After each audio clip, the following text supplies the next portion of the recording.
That's hilarious. We're supposed to leave it open? Huh? Sure. Next man. Was this like Academy Awards or something? Going to fill it in, like, get the look? Yeah. You'd be a good Clarence Hill, All City, Dallas. Can you give us an update on Michael Parsons and his expectation of practice today? Michael he'll be working with Britt today. He's still in the rehab group, so he will not practice.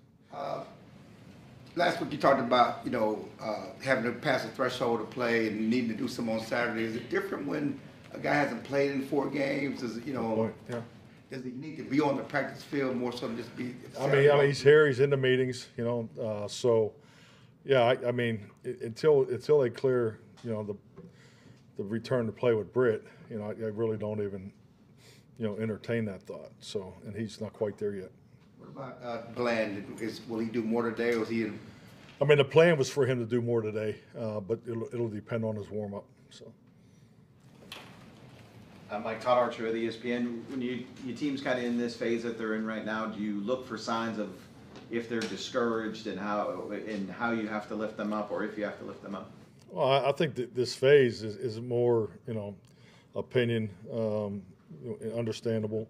But no, yeah, I mean, that's something you do every day. I worry about the team more when you're winning, because I've always felt the hardest thing to handle in life is handling success. So, no, this group has great work ethic, but we just need to continue to grow. We had a walkthrough. An offense, it won't go down as the best one we ever had, but it took longer, and you just make corrections and you keep communicating, and you got some game plan adjustments that you're going through every week. This is a new coordinator, that we're preparing for. So, yeah, you just stay the course. Yesterday's work was good. We had a good Wednesday. Felt really good about it. So I'm looking forward to a good practice today. You talked about it going against a new coordinator. What are, when you've not gone against a guy, what are the things you look at? His background, family, where he comes from, all that kind of stuff? Absolutely. I mean, everybody has a history. Everybody has a philosophy, and then I think it's huge. I think this league is about trends, history, schemes, variations of schemes. Your personal background, what position you coach. That's something that I've always looked at as a coordinator. I have not gone against Jimmy before, so I'm obviously need to spend as much time leading all the way up to the game. So that's the way I've always approached it. But it's it's always exciting to get up and go against somebody new. John Machota with The Athletic. Is Brandon Aubrey back? Yes. And then Trayvon Diggs, do you expect him to be able to do anything? I don't know. So Trayvon down at the walkthrough, so he'll probably start off with the rehab group today. I don't see him practicing. Calvin Watkins, Dallas Morning News.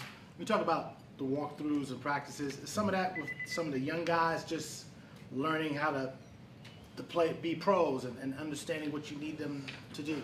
I mean, definitely, but we're past that point. I mean, it's just that it's the ebb and flow of a season. I mean, you can't, we're still working the concepts that you install throughout the spring and through through training camp. So you're still in that realm, but it's the specifics of why you're running them, the matchups, the anticipation, and that's something that's adjusted every week. So it's just, and this is a scheme that we've practiced against and played against, but it's specific to how the players they have lining up, and there's all the little details you got to recognize.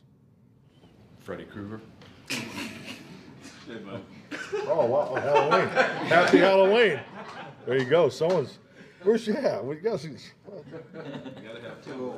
Cowboys.com. It's a lot being rightfully said about Kirk Cousins in that passing attack in Atlanta. But when you look at how you guys are trying to find consistency and stopping the run, you're going up against not only Algier, but obviously dynamic player Bijan Robinson, who can also do it as a receiver out of the backfield. Can you talk about the challenge of stopping him with your front four, but also the stress he applies to linebackers as a receiver out of that backfield? Yeah, absolutely. I mean, it's a very balanced offense. You start up front, 3 first-round picks. I mean, it's a good offensive line.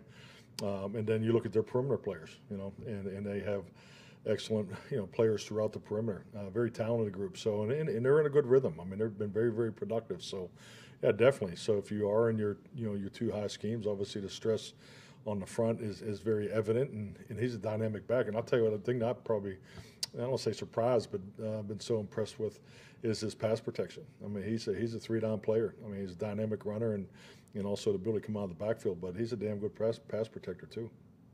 Garrett Hodel, CBS Sports. Mike, you've seemingly played like star pass rusher in Atlanta. They're a team that hasn't had the greatest start to their season getting after the pass, and you've talked about getting calls off your call sheet. Is this a game maybe where you can call a game maybe a little more the way you would like to dictate terms a little bit more when you face a team that hasn't had the greatest start rushing the pass?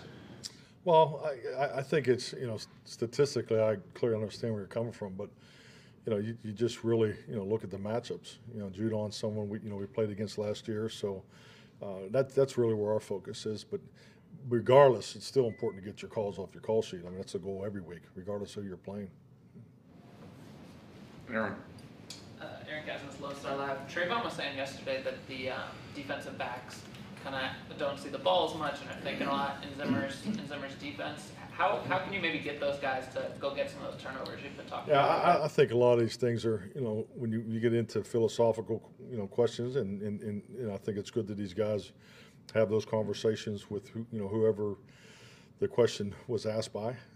But at the end of the day, I mean, we knew there was going to be a transition from our old defense to this defense, and that was part of the change. So, but yeah, hey, there's a lot of football to be left.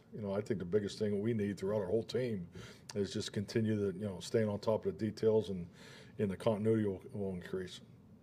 Scott. Skyler Dixon with the AP. We've asked you quite a bit the last couple of weeks about how you think Dak's playing.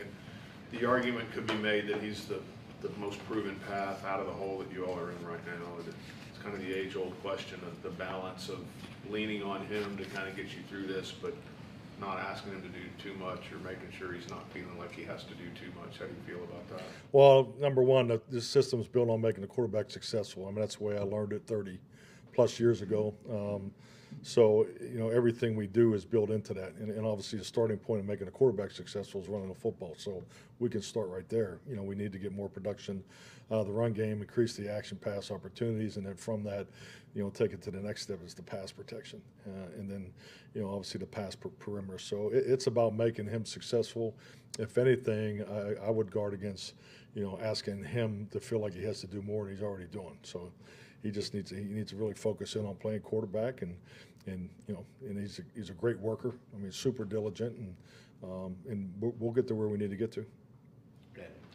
Ed Werder, WFAA, sort of on the Dak point of view, the interceptions, the turnovers, relatively uncharacteristic for him most of his career. What are your conversations with him and coaching points with him in a game like this, where they're not a great pass rush opponent, but they do have some guys at the back end who are known to be ball hawks at the safety position? Yeah, no, definitely. Their safety's got our attention. I mean, Bates comes out of the middle of the field and makes an interception on a crossing route. So, I mean, that's all over the tape. And that's really, when you play teams you don't play all the time, you have to, spend a little more time. And obviously those guys are new there. And it's their first year, as a staff. So, that's part, you look at all those things. And, but yeah, I think just like anything, we're playing on the road. So, it's not like we're playing, in high grass and all of a sudden there's not going to be no pass rush. That's not what I'm expecting. So, I mean, I've played enough games as an opponent in a dome, so it's, that doesn't really hold water with what I'm expecting. So, I think it's just, once again, just, we're going through it. We're preparing for what they put on tape. It is a first-year staff, so you look at those tendencies, you look at the history, just anticipate. But once we get done today, tomorrow will be all about us. We just gotta keep playing in our own house, staying after it, get the details where they need to be, and go out and compete and keep competing. Play with phenomenal energy and get this fourth win on the road. Clarence. Given the struggles last week covering the tight end, do you think that they will try to copy some of that? And what's the challenge of a guy like Pitts? They're tight end. Do you think they're going to try to get him the ball? Yeah. What's the challenge of stopping Pitts? Well, I mean, it's a challenge stopping him, every week. I mean, the kid's is an incredible talent. We had a chance to play against him as his rookie. But yeah, I mean, it's, once again, I think not only him, but the way they complement each other. I mean, that's a full complement, their offensive perimeter. So that'll definitely be a challenge. All righty, thank you, Mike. Thank you. I mean, what's with this? Are there storms ever in Texas?